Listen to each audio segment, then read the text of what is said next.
नमस्कार। नेचुरोपैथी के अंतर्गत आज के इस व्याख्यान में हम अग्नि तत्व के ऊपर चर्चा करेंगे, जो एक बहुत ही इम्पोर्टेंट है और 5 तत्वों में यह अपना तीसरा स्थान रखता है। अग्नि तत्व को जानने से पहले यह जानना जरूरी है कि इस तत्व का सबसे बड़ा सोर्स हमारे लिए क्या है। तो वो सोर्स है सूर्य। और इस सूर्य को आदि काल से, शुरू से ही मनुष्य इसको जानता आया है, इसके महत्व को समझता आया है। चाहे हम हमारे पुराने ग्रंथों की, वेदों की बात करें, उपनिषदों की बात करें, यही नहीं, यदि हम पश्चिमी सभ्यता की भी बात करें, चाहे हम मिस्र की बात करें, यूनान की बात करें, या जितनी भी वहाँ की जो प्राचीन सभ्यताएं हैं, यदि हम यहूदी धर्म की बात करें, किसी की भी बात करें, तो किसी न किसी रूप में पुराने काल में भी सूर्य के उपासक लोग रहे हैं। हमारे भारतीय ग्रंथों में तो एक बहुत ही उच्च स्थान प्राप्त है सूर्य को, और एक ईश्वरीय भगवान के रूप में इसकी पूजा की जाती है। इतना ही नहीं, यदि हम ऋग्वेद के अंदर भी देखें, यानी कि वेदों की जो ऋचाएं हैं, मंत्र है, उनमें एक है गायत्री मंत्र, जिसके अंदर इसी सूर्य भगवान की पूजा की गई है। और सविता के नाम से भी इसको जाना जाता है। सविता ध्यान भी एक पद्धति है जिसमें सूर्य के ऊपर ध्यान आदि किया जाता है। तो यह जो सूर्य है, इस सूर्य के बारे में पहले हम जानें। और सूर्य के बारे में जानने का अर्थ है कि वास्तव में प्रकाश है क्या। हमारी जो ये पृथ्वी है, यह पृथ्वी हमारे इस सौर मंडल का एक पार्ट है, एक ग्रह है। बचपन से हम किताबों में पढ़ते आए हैं कि जो हमारा यह सौर मंडल है, इस सौर मंडल में 9 ग्रह है, यानी कि 9 ग्रहों की हम बात करते हैं। आजकल विज्ञान ने एक ग्रह जो सबसे लास्ट का प्लूटो है, उसको शामिल नहीं करते हैं, लेकिन शुरू से ही जो 9 ग्रह है उनको हम पढ़ते आए हैं। और जो ये 9 ग्रह है, ये 9 ग्रह मिलकर के हमारे इस सौर मंडल यानी कि इसके परिवार का निर्माण करते हैं। और ये जितने भी ग्रह है, ये सारे के सारे इस सूर्य के चारों ओर चक्कर लगाते हैं। यानी कि इनमें जो प्रधान ग्रह है, प्रधान जो पिंड है, वह सूर्य है। अब जो ये सौरमंडल में सूर्य और हम अन्य जो खगोलीय पिंड है, केवल 9 ग्रह नहीं है, अन्य खगोलीय पिंड भी इसमें क्या है, इसके अंदर सम्मिलित है, जो इस मंडल में एक दूसरे से एक विशेष पावर, जिसको हम गुरुत्वाकर्षण बल कहते हैं, उसके द्वारा यह बंधे हुए हैं। और किसी तारे के इर्द गिर्द यह क्या करते हैं, परिक्रमा लगाते हैं। वो तारा कौन है? वो तारा हमारा सूर्य है, यानी सूर्य के चारों ओर यह चक्कर लगाते हैं। तो यह जो खगोलीय वस्तुओं के समूह का जो समूह है, उसी को हम क्या कहते हैं? उसी को हम ग्रहीय मंडल के नाम से जानते हैं।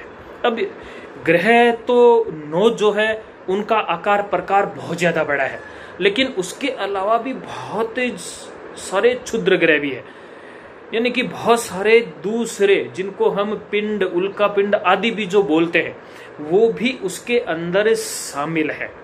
तो हम कह सकते हैं कि इन ग्रहों के अलावा बोने ग्रह भी है, प्राकृतिक उपग्रह भी, और बहुत सारे जो क्षुद्र ग्रह और उल्का के साथ में धूमकेतु भी है, और खगोलीय धूल भी है।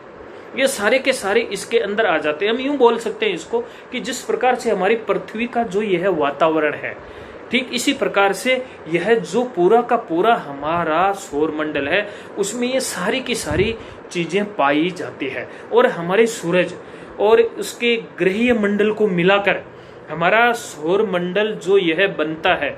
और हमने कहा कि ग्रह कितने हैं? 9 ग्रह है।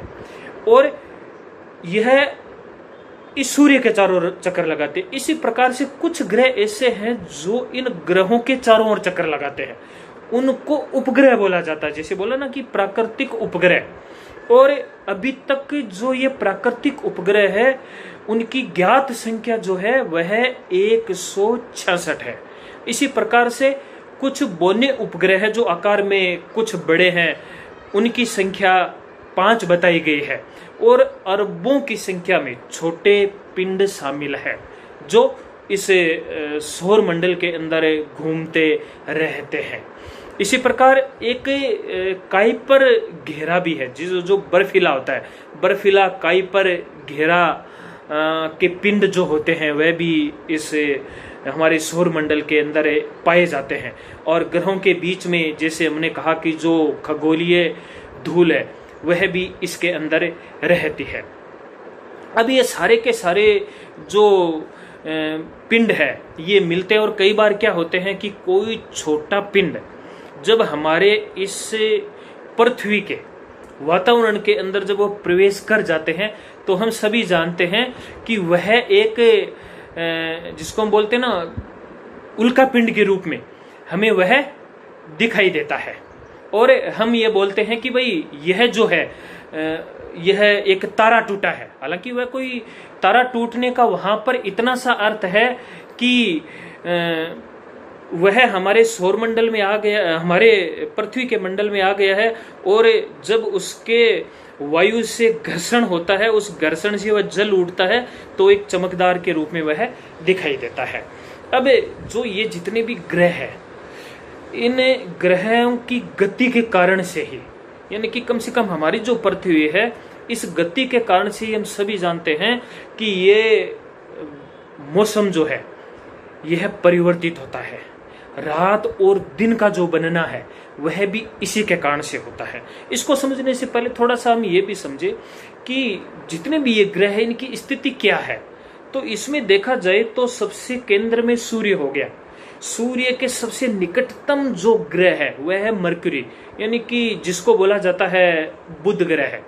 उसके बाद में सेकंड नंबर पे जो सूर्य के चारों ओर चक्कर लगा रहा है वह है वीनस, यानी कि शुक्र ग्रह। उसके बाद में हमारी पृथ्वी का नंबर आता है, यानी कि थर्ड स्थान पर कौन है जो चक्कर लगाने में, बुध के बाद में शुक्र, शुक्र के बाद में पृथ्वी का नंबर आता है। और पृथ्वी का अपना एक उपग्रह है, यानी कि पृथ्वी के चारों ओर जो चक्कर लगाने वाला ग्रह है जिसको उपग्रह बोलते हैं, हम उसको चंद्रमा बोलते हैं। उसके बाद में पृथ्वी के बाद में इसके चारों ओर जो चक्कर लगाने वाला है वह आता है मार्स, यानी कि मंगल ग्रह है। उसके बाद में मंगल के बाद में इन 9 ग्रहों में जो सबसे विशाल सबसे बड़ा ग्रह है, हम कह सकते हैं कि जो पृथ्वी से 21 गुना बड़ा है, उसको हम जुपिटर बोलते हैं, वह है हमारा बृहस्पति ग्रह। बृहस्पति के बाद में जो सबसे सुंदरतम ग्रह जो माना जाता है, क्योंकि उस ग्रह के चारों ओर एक लेयर दिखाई देती है जिसको हम सैटर्न या शनि ग्रह बोलते हैं। उसके बाद में और जब हम आगे बढ़ते हैं तो हमारा यूरेनस और नेपच्यून, और सबसे लास्ट में जो आजकल ग्रह में शामिल नहीं किया गया है और जिसको हम बोलते हैं प्लूटो, वह आता है। यानी कि यह है 9 ग्रह है। तो अब हमने कहा कि जो भी हमारी पृथ्वी के ऊपर ऋतुओं का जो परिवर्तन होता है और दिन और रात जो बनते हैं वह इस पृथ्वी की गति के कारण से। अब देखिए पृथ्वी 2 प्रकार से गति करती है, एक तो सूर्य के चारों ओर घूम रही है और एक अपनी धुरी के ऊपर भी वह चक्कर लगाती है। यानी कि एक बॉल को जब हम घुमाते हैं, यानी कि बॉल को हम फेंकते हैं तो बॉल तेजी से दौड़ी हुई जाती है और साथ में खुद भी घूमती रहती है। तो पृथ्वी अपनी अक्ष के ऊपर भी घूमती रहती है और घूमते हुए वह सूर्य के चारों ओर चक्कर लगाती रहती है। जब पृथ्वी अपने अक्ष के ऊपर घूमती है तब वह एक चक्कर पूरा जब कर लेती है तो उससे दिन और रात बनते हैं। यानी कि जब वह घूमती है तब जो क्षेत्र या उसका सरफेस सूर्य के सामने आ जाता है वहां पर तो दिन हो जाता है, और जो उसकी विपरीत होता है वहां पर रात हो जाती है।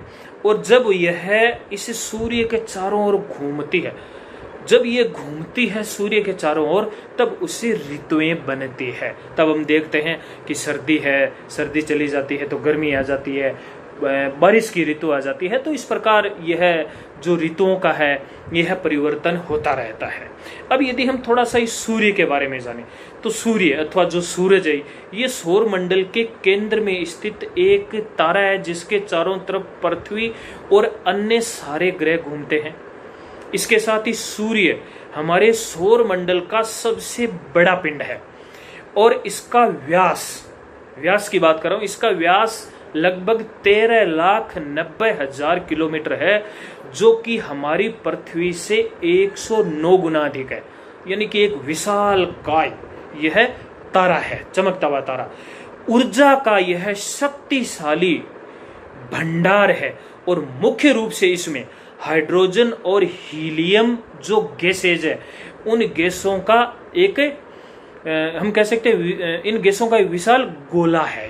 यानी कि ये दो गैसेज जो होती है यहाँ पर यह पाई जाती है और इन गैसों के कारण से क्या होता है, इसके अंदर ये सारी की सारी जो ऊर्जा है यह पैदा होती है। उसके पश्चात में सूर्य से निकलने वाली ऊर्जा का छोटा सा एक भाग जो होता है वह पृथ्वी पर पहुंचता है, जिसमें से 15% तो अंतरिक्ष में क्या हो जाता है, परावर्तित हो जाता है। 30% पानी को भाप बनाने में काम आ जाता है। यानी जो ऊर्जा है उसका 30% जो भाग है, क्योंकि पृथ्वी के ऊपर हम सभी जानते हैं कि एक बहुत बड़ा जो क्षेत्र है वह पानी से ढका हुआ है, तो भाप बनाने में काम आ जाता है। और बहुत सी जो ऊर्जा होती है वह पेड़ पौधे आदि जो होते हैं वह उसको सोख लेते हैं, क्योंकि सूर्य के प्रकाश से पेड़ पौधे अपना भोजन बनाते हैं। जो सूर्य की किरणें हमारी पृथ्वी पर पहुंचती है उनको पहुंचने में लगभग 8.3 मिनट का जो समय है वह लगता है। अब जो इस सूर्य की जो सतह है उस सतह के अंदर हाइड्रोजन भी है, हीलियम भी है, लोहा, nickel, oxygen, silicon, sulphur, magnesium, carbon, neon, ये सारी की सारी जो गैसेज है या मेटल्स है यह पाई जाती है। इसी प्रकार क्रोमियम तत्वों से मिलकर के यह जो सूर्य है यह बना हुआ है, और इसमें से हाइड्रोजन जो गैस है यह सूर्य की सतह पर 74% और जो हीलियम है यह 24% पाई जाती है। तो कहने का अर्थ है कि इस प्रकार से इन गैसों के कारण से यह सूर्य अपने आप में ऊर्जा का एक बहुत ही बड़ा और शक्तिशाली भंडार है। अब थोड़ा सा हम पृथ्वी और सूर्य के बीच की स्थितियों को जानते हैं। सूर्य से पृथ्वी की औसत जो दूरी है वह लगभग 14,96,00,000 किलोमीटर है। इसी प्रकार पृथ्वी और उसके सहवासियों यानी कि हम इंसानों, वनस्पतियों, जीवधारियों के लिए यह अत्यंत महत्वपूर्ण है। इसके बिना जीवन नहीं हो सकता। इसीलिए कहा गया है कि जिस घर में सूर्य का प्रकाश प्रवेश नहीं करता है उस घर में डॉक्टर का प्रवेश होता है। प्रकाशीय ऊर्जा से प्रकाश संश्लेषण, फोटोसिंथेसिस, ये बहुत ही इंपॉर्टेंट एक क्रिया है नामक जो यह एक महत्वपूर्ण जैव रासायनिक अभिक्रिया होती है जो इस पृथ्वी पर जीवन का आधार है। यानी कि इस जैव रासायनिक अभिक्रिया से ही सारा कुछ जीवन चल रहा है। इसके साथ ही सूर्य को यदि स्थिर माने अपनी धुरी पर परिभ्रमण करने के कारण, इसी के कारण से ही पृथ्वी पर दिन और रात बनते। हालांकि देखिए सूर्य अपने आप में स्थिर नहीं है, लेकिन फिर भी उस कंडीशन को मान करके हम कहें कि सूर्य इसके पृथ्वी चारों ओर चक्कर लगाती है तो ये दिन और रात बनते हैं। जबकि सूर्य क्या करता है, सूर्य जो हमारी आकाश गंगा है उस आकाश गंगा के चारों ओर यह चक्कर लगाता है।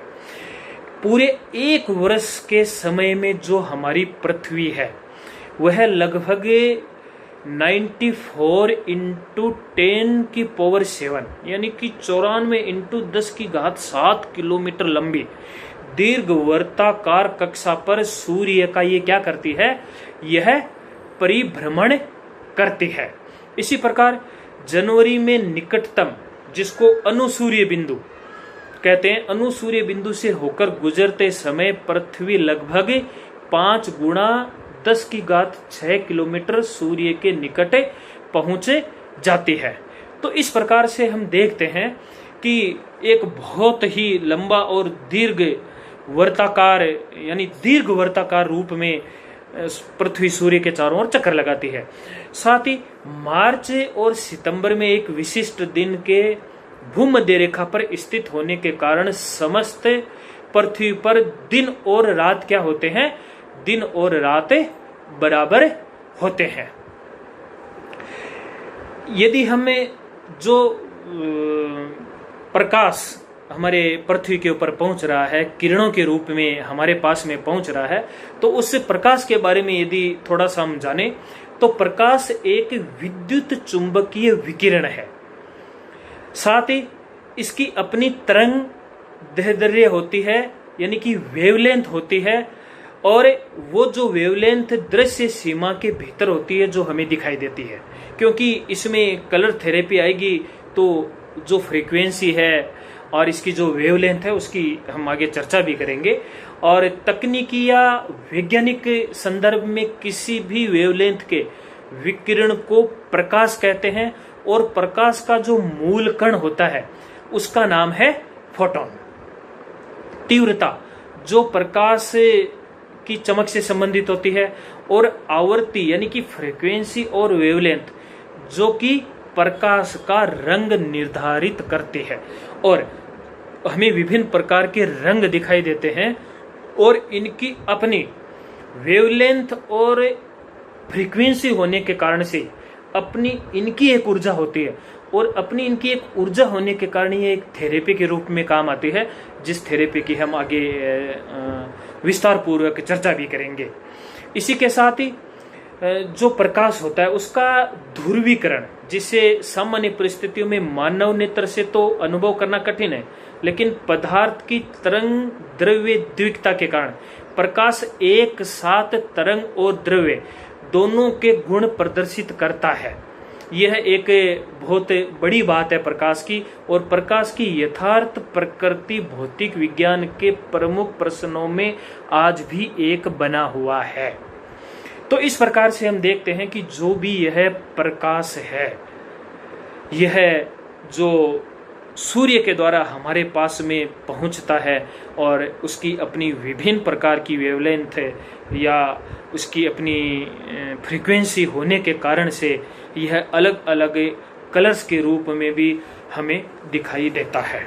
तो आगे का अब जो व्याख्यान होगा उसके अंदर हम कलर्स के बारे में जानेंगे। तब तक के लिए धन्यवाद, नमस्कार।